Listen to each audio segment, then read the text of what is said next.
breathe easy, because today we're going to talk about something that many of us feel, but few of us dare to name. We're going to explore that intimate resistance to visitors, that silent need to protect our home as if it were a sacred temple. And no, you're not weird, you're not selfish, you're not wrong. According to great psychologists like Carl Jung, that need, that discomfort that runs through you when someone breaks into your space can reveal something much deeper about your emotional nature and your process of inner growth. And today I want to share with you 6 psychological truths that explain why many women don't enjoy having visitors and why this is not only natural, but can be a sign of something deeply valuable that is blossoming inside you. If you've ever felt guilty for wanting to be alone, if you've doubted yourself for not wanting to socialize, today you might discover that this desire to be with yourself is not a flaw, but an expression of your inner wisdom. And you know what? This video comes from the heart, from the need to put words to experiences that many of us live in silence, with guilt, with doubts, with that feeling of not quite fitting in. Your like and your subscription mean the world to me because they allow me to continue creating this type of content that goes straight to what sometimes we don't even dare to say out loud.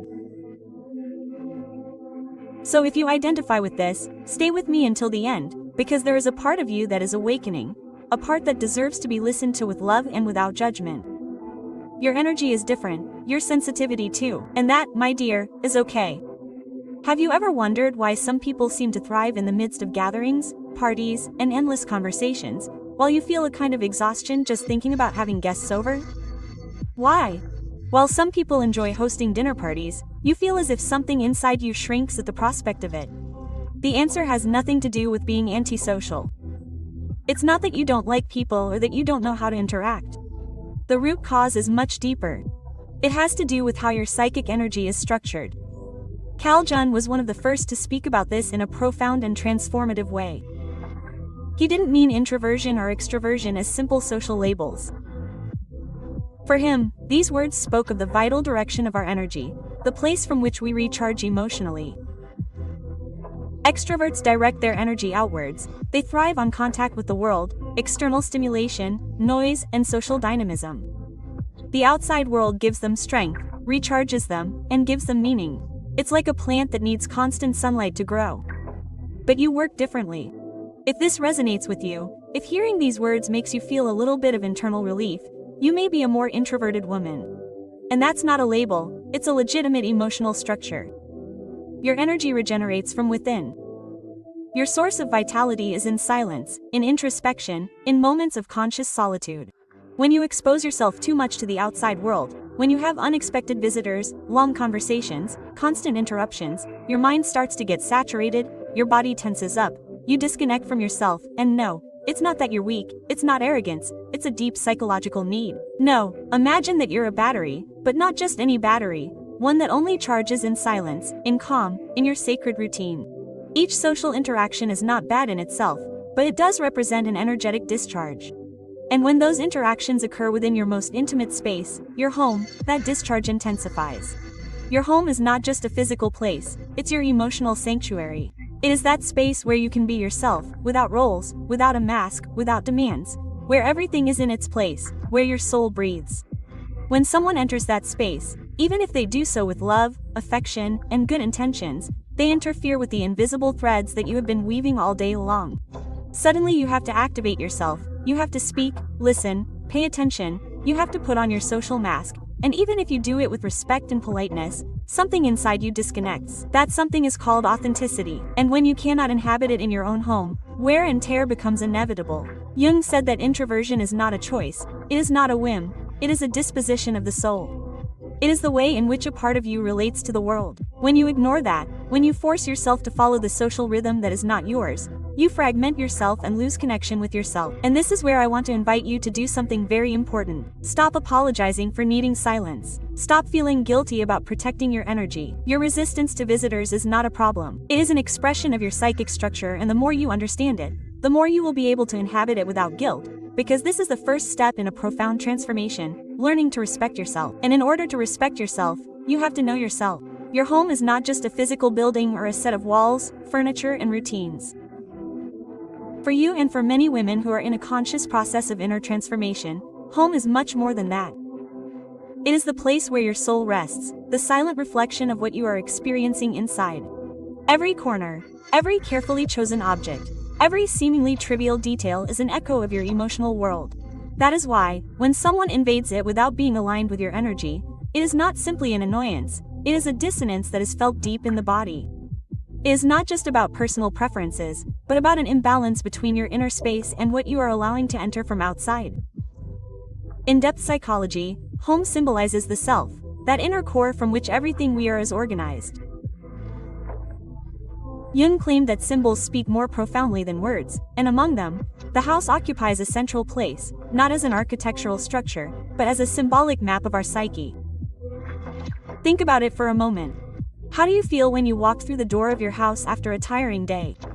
That moment when you close the door, take off your shoes, take a deep breath, and the world seems to dissolve. Do you recognize it? It is the feeling of returning to yourself, of reunion. It is a subtle, almost invisible, yet profoundly restorative act. Every part of your home resonates with your soul. The bedroom represents your deepest intimacy, that space that few people know about. The kitchen is the metaphor for your emotional nourishment, where you feed not only your body, but also your heart. The living room is your social mask, that place where you receive, where you show what you want to share with the world. The basement, if you have one, represents your unconscious with its secrets and memories. Old houses and the main door, that is your sacred border, your limit, the threshold that marks who enters and who does not. And here something very important happens. When someone crosses that threshold, even with the best of intentions, your unconscious detects it, not only as a physical presence, but as an external energy that modifies the internal atmosphere. Suddenly, without knowing why, you feel that something has changed, that the air weighs differently, that your nervous system is activated. You can't fully explain it, but you feel it. Especially if you are a sensitive, introspective woman or if you are in the middle of an emotional healing process, this can be deeply disturbing. It is not that this person is an objective threat, it is that your internal system is reorganizing itself. You are learning to take care of yourself, to put yourself first, and each interaction becomes an invisible test of how far you are willing to put yourself. Most of us have learned to be pleasant, to be available, to show courtesy, even when we are tired or emotionally overloaded. We were taught not to close the door, to smile, even if we were exhausted inside. But there comes a time in life, and if you're listening to this, you may already be there, when something inside you changes. You can't keep pretending anymore, you can't keep forcing yourself to be someone you're not. And in that silent awakening, protecting your home becomes protecting yourself. Not because the world is dangerous, but because you're learning to make yourself your priority. There's nothing selfish about that. It's a form of self-love, of deep respect, of true understanding of your energetic limits. Many times when we feel that a visit is breaking something inside us, we're not exaggerating. It's just that the visit has altered the internal balance that we've achieved with so much effort. And it's not about turning your home into a closed fortress, but about understanding that there are times when you need your inner world to remain untouched, when you need silence, stillness, a space without external interference so that your soul can continue to find order. Modern life, so saturated with stimuli, demands, and social expectations, has made us forget the importance of sacred spaces. But you feel it, you know, perhaps without words, that your home is a place where something more happens than resting or eating. That's where you listen to yourself, where you process, where you let go, where you often heal. That's why it's no coincidence that you find it hard to receive visitors. It's not coldness, or arrogance, or lack of affection. It's intuition, it's connection, it's a profound knowledge that doesn't always come from reason, but that you know is true. And the more you delve into your own process of individuation, that path of integration that Jung spoke of, the more you'll notice that your sensitivity to what enters your space increases. Not just with people, but also with sounds, with objects, with habits. It's your soul being refined. You don't have to give explanations, you don't have to justify why you don't want to open the door. The important thing is that you know it, that you respect yourself, that you recognize that every time you choose to protect your space you are saying, I take care of myself, I listen to myself, I value myself. And that decision, no matter how small it may seem, marks the beginning of a silent but profound transformation. There is a psychological truth that is uncomfortable, but liberating. Sometimes the discomfort you feel when someone visits your home has nothing to do with that person. It's not what they say, it's not how they behave. It's something much deeper, quieter, more difficult to name. It's something that activates inside you, almost without warning, like an underground current that suddenly begins to push from the invisible. Carl Jung called it the shadow. The shadow is everything that you have repressed, forgotten, rejected, or denied about yourself. Not only what is dark in the moral sense, but also what was silenced out of necessity, adaptation, or fear. It is everything that you were unable to hold on to at some point in your life. The shadow is not bad, it is simply unconscious. It lives deep within your psyche, and even though you don't see it, it influences every intense emotional reaction that you can't fully explain. When someone enters your home and you feel that strange discomfort, that tension for no apparent reason, it's not always the visit itself that makes you uncomfortable. It's that their presence touches something hidden inside you, something unresolved, something that you haven't yet had the courage or the time to face head-on. Imagine this scene. The doorbell rings, you get up, hesitate for a second before opening the door. You fall into that almost automatic social role. You smile, greet, make coffee, and keep the conversation flowing. On the outside, everything seems fine, but on the inside, you feel a friction as if something doesn't fit, as if you're out of step with yourself. What you're feeling isn't always social exhaustion. Sometimes it's a sign, a subtle warning that someone has unknowingly turned on a light inside your shadow. Maybe that person's way of speaking reminds you of someone who left a mark on your childhood, or perhaps they represent a part of you that you never allowed yourself to develop.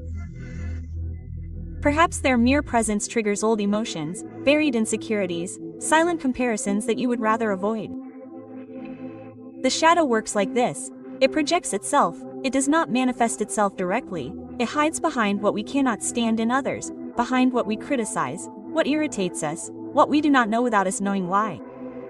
Jung said, "What we do not make conscious appears in our lives as destiny." And many times that destiny takes the form of uncomfortable relationships, visits that upset us, encounters that shake us, not because those people are bad, but because they become involuntary mirrors of what we have not yet integrated. But there is something very important here. If you learn to observe your discomfort honestly, without judging yourself, without trying to disguise it, you can begin to discover the hidden gift that it brings. Because the shadow, although it is fearful, also contains power. Within what you have repressed, there is creativity, intuition, sensitivity, strength. There are dormant talents, there are truths waiting to be heard, and sometimes discomfort when faced with a visit is nothing more than your soul whispering to you, "There is still something here that needs your attention." When you reject a visit without knowing why, when you feel an internal urge to be alone, to close the door, to hide, you are not always running away from the person. You may be protecting the space where something deep inside you is brewing, and in that space, the noise of others disrupts, confuses, and accelerates what needs to mature calmly. That is why it is not about becoming a hermit or cutting ties. It is about becoming aware, asking yourself, what is this discomfort showing me? What part of me is reacting this way? What is being activated inside me? The shadow is not healed by avoiding it, it is healed by illuminating it. And for that, sometimes you need silence, you need to say no, you need to stay with yourself, even if that means disappointing someone or breaking a social expectation. Don't feel guilty for needing to retreat. There are wounds that only heal in stillness. There are parts of you that only dare to come out when they know they won't be interrupted. And there are times when a simple visit isn't so simple. It's a shift in the chessboard of your psyche. It's a reminder that your soul is under construction and that every construction needs clear boundaries so it doesn't collapse. You're not being dramatic, you're not exaggerating, you're waking up, you're beginning to listen to what's been silenced for so long. And that, my dear, is a form of courage that the world rarely acknowledges, but that you can begin to honor today. There comes a moment when you unknowingly find yourself taking action, not on a stage, not in front of strangers, but in your own home. You make coffee, smile politely, ask friendly questions, keep the conversation flowing as if nothing is happening, but inside you something withdraws, as if your real presence is hidden behind a kind, functional, polite version that is in charge of sustaining the situation. Have you ever had that feeling of playing a role even in your most intimate space?